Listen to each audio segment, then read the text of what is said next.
ಅದರಲ್ಲಿ ಒಬ್ಬ ಸ್ಫುರದ್ರೂಪಿ ಚೆಲುವ ಚೆನ್ನಿಗರಾಯ, ಅದರ ಜೊತೆಗೆ ಒಳ್ಳೆಯ ಕಂಠ ಮಾಧುರ್ಯವುಳ್ಳವನು, ಶಾರೀರವೂ ಅಟ್ಟೇ ಚಂದ, ಕಂಠವೂ ಅಟ್ಟೇ ಚಂದ.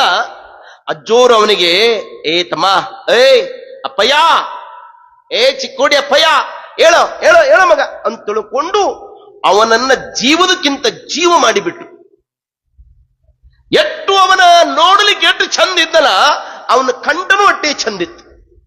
ಅಜ್ಜೋರು ತಾವು ಎಲ್ಲಿ ಕುಂದಿರ್ತಾರ ಅವನ ಬಾಜು ಕುಂದಿರ್ಸಂದ್ರೆ, ಅಪ್ಪಯ್ಯ, ಈ ಸಂಗೀತದ ಆರೋಹ ಅವರೋಹಣ ಅಂದ್ರೆ ಹಿಂಗ ನೋಡಪ್ಪ, ಈ ರಾಗನ ಇಷ್ಟೊತ್ತಿ ಹಾಡ್ಬೇಕಪ್ಪಯ್ಯ.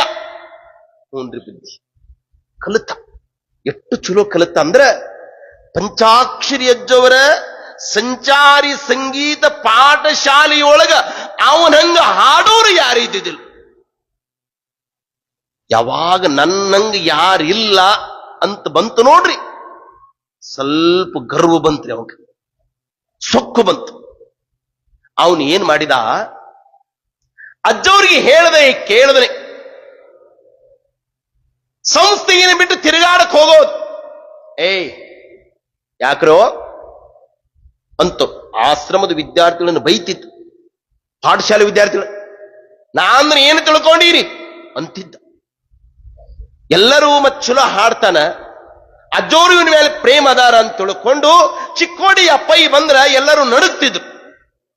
ಅವನು ಬರ್ತಾ ಬರ್ತಾ ಬರ್ತಾ ಗುರುವಿನ ಮಗ ಆದವ, ಬರ್ತಾ ಬರ್ತಾ ದಾರಿ ತಪ್ಪಿದ ಮಗ ಆದವ. ದಾರಾ ದಿಕ್ಕಾದ, ದಾರು ಕುಡಿಯೋದು ಕಲಿತ. ಯಾವ ಪುಣ್ಯಾತ್ಮನ ಸಂಸ್ಥೆಯೊಳಗಿದ್ರ ಆಚಾರ ವಿಚಾರವನ್ನ ಕಲಿತಿದ್ರೋ ಅದೇ ಸಂಸ್ಥೆಯೊಳಗ ಅನಾಚಾರ್ಯ.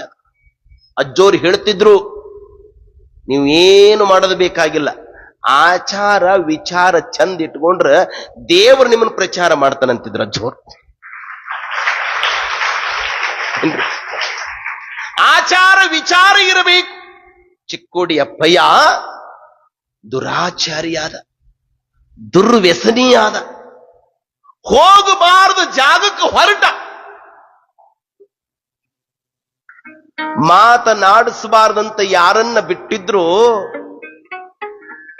ಸ್ತ್ರೀ ಲಂಪಟನಾದ ಚಿಕ್ಕೋಡಿ ಅಪ್ಪ. ಅಜ್ಜೋರಿಗೆ ಉಳುಕಿದ ಶಿಷ್ಯರು ಹೇಳಿದ್ರು, ಏನ್ರಿ ನೀವು ಚಿಕ್ಕೋಡಿ ಅಪ್ಪಯ್ಯನ ಮೇಲೆ ಬಹಳ ಪ್ರೇಮ ಅದಿರಿ, ಅವ ಏನೇನು ಕಲಿತಾನಂತ ನಿಮ್ಗೆ ಗೊತ್ತೈತೆ ಏನ್ರಿ? ಏನ್ ಕಲಿತಾನವ ಅಂದ್ರ ಅಜ್ಜೋರು, ಕುಡಿಯೋದು ಕಲಿತಾನ. ಕುಡಿಯೋದಂದ್ರ ಅಜ್ಜೋರು ಕುಡಿಯೋದಂದ್ರ ಚಾನೋ ಹಾಲೋ ನೀರೋ ಏನು, ಸರಾಯಿ ಕುಡಿಯೋದು ಕಲಿತಾನ್ರಿ, ಸಿಂಧಿ ಕುಡಿಯೋದು ಕಲಿತಾನ್ರಿ. ಅಪ್ಪ ಎಟ್ಟು ಮುಂದರ್ದನು ಅಷ್ಟ ಅಲ್ರಿ ಅಜ್ಜಾರ, ಮತ್ತೇನ್ ಮಾಡ್ತಾನ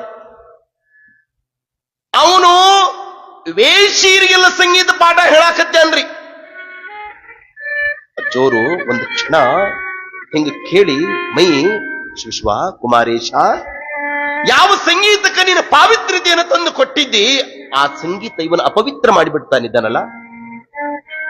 ಬರ್ಲಿ ಚಿಕ್ಕೋಡಿ ಅಪ್ಪಯ್ಯ ಬಂದ್ಮೇಲೆ ನಾನು ಮಾತಾಡ್ಸ್ತೀನಿ ಅಂದ್ರೆ ಚಿಕ್ಕೋಡಿ ಅಪ್ಪಯ್ಯ ಬಂದ. ಅಪ್ಪಯ್ಯ ಏನ್ರಿ ಒಂದವ, ಅಲ್ಲೋ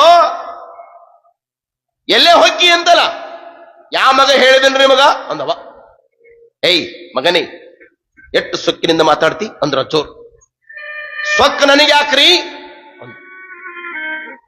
ಅಲ್ಲಲೇ ಅಪ್ಪಯ್ಯ, ನೀನು ಕುಡಿಬಾರದು ಕುಡಿತಿ ಅಂತಲ್ಲೇ ಅಪ್ಪ, ಹೋಗಬಾರದು ಮನೆಗೆ ಹೋಗ್ತಿ ಅಂತಲ್ಲೇ ಅಪ್ಪಯ್ಯ. ಏನ್ರಿ ಅಜ್ಜಾರ, ನಿಮಗ ಕೇಳಿದ್ದೊಂದು, ನಿಮಗ ಕಣ್ಣು ಕಾಣಲ್ಲ ಅಂದವ. ಅಜ್ಜೋರು,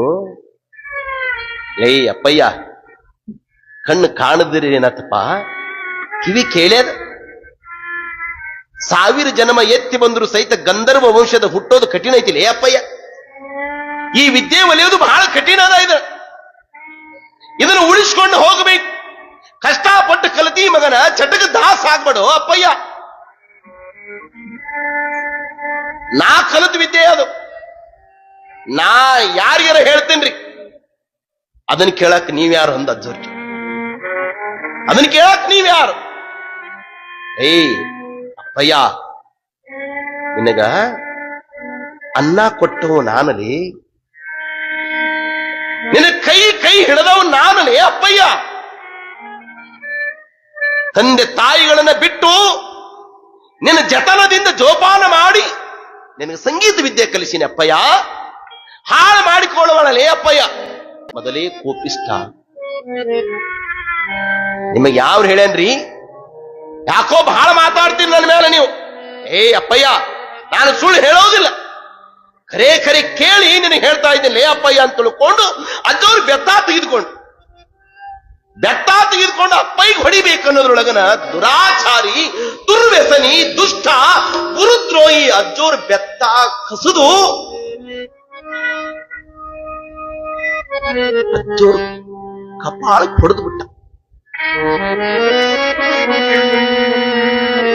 ಒಂದು ಕ್ಷಣ ಅಜ್ಜೋರು ಹಿಂಗ ಅಪ್ಪಯ್ಯ ಅಪ್ಪಯ್ಯ ಹೋಗ್ಬಿಡಪ್ಪ ನೀನು, ಹೋಗ್ಬಿಡು. ಯಾರಾದ್ರೂ ಈ ಊರೊಳಗ ದೇಶಮುಖರು ಶಿಷ್ಯರು ನೋಡಿಬಿಟ್ರೆ ನಿನಗ ಜೀವ ತೆಗೆದಾರು ಅಪ್ಪಯ್ಯ, ಹೋಗ್ಬಿಡು ಅಂದ್ರು. ನನ್ನ ತಪ್ಪಾತಪ್ಪಯ್ಯ. ಕುಮಾರೀಶ್ ಕೊಟ್ಟ ಈ ಸಂಗೀತ, ಕುಮಾರೀಶ್ ಕೊಟ್ಟ ಈ ಅನ್ನ ನಾ ಕೊಟ್ಟೀನಿ ಅಂತ ನನ್ನ ಭಾವನೆ ಬಂದಿತ್ತು ಅಪ್ಪಯ್ಯ. ಇದನ್ನು ತೆಗೆದು ಹೋಗ್ಬಿಡಪ್ಪ, ನೀ ಹೋಗ್ಬಿಡು. ಒಂದು ಕ್ಷಣ ಅಜ್ಜೋರು ಥರ ನಡಗಾಕತ್ತಿ. ಅಪ್ಪಯ್ಯ ಜೀವ ಭಯದಿಂದ ಇಟಗಿಯನ್ನು ಬಿಟ್ಟು ಓಡ್ತಾ ಹೊರಟ. ಉಳಿದ ಶಿಷ್ಯರು ಒಳಗೆ ಬಂದ್ರು. ಅಜ್ಜೋರ ಮುಖ ಸಪ್ಪಗೆ ಆಗಿ ಮೈಯೆಲ್ಲ ನೀರು ಬಸಿದು ಹಿಂಗ್ ಕುಂತ್ಕೊಂಡಿದ್ರು ಅಜ್ಜೋರ. ಯಾಕ್ರಿ ಅಪ್ಪ, ಚಿಕ್ಕೋಡಿ ಅಪ್ಪಯ್ಯ ನಿಮಗೆ ಏನಾದ್ರೂ ಬೈದನ್ರಿ? ಏನಾದ್ರೂ ಮನಸ್ಸಿಗೆ ಘಾತ ಆಗುವಂತ ಪಾತಕದ ಮಾತುಗಳನ್ನ ಆಡಿದನ್ರಿಪ್ಪ? ಇಲ್ಲ, ಅವೇನ ಆಡಿಲ್ಲ ಅಂದ್ರ ಅಜ್ಜೋ. ಅವೇನ ಆಡಿಲ್ಲ. ಇಲ್ರಿಪ್ಪ, ನಿಮ್ಮ ಮುಖ ನೋಡಿದ್ರ ಆ ಚಿಕ್ಕೋಡಿ ಅಪ್ಪಯ್ಯ ನಿಮಗೇನೋ ಅಂದಾನ.